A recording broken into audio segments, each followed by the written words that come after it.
तुलसीदास जी ने जो दुष्ट मनुष्य होते हैं उनकी भी वंदना कर डाली है।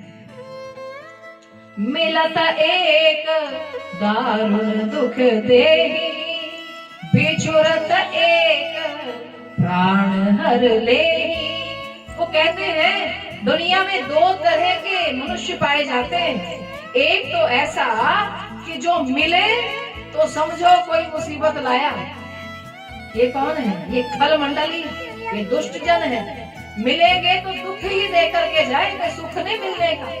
और दूसरी कोटि के मनुष्य कौन से हैं? कावे बिछुरत एक प्राण हर लेहि, का उनका संयोग, वो दूसरी कोटि के मनुष्यों का मिलन इतना सुखदाई है, इतना सुखदाई है कि जब वे जाते समय, बिछुड़ते समय मुख मोड़ने लगते हैं तो ऐसा लगता है कि मानो हमारे प्राण भी इनके साथ ही चले जाएंगे।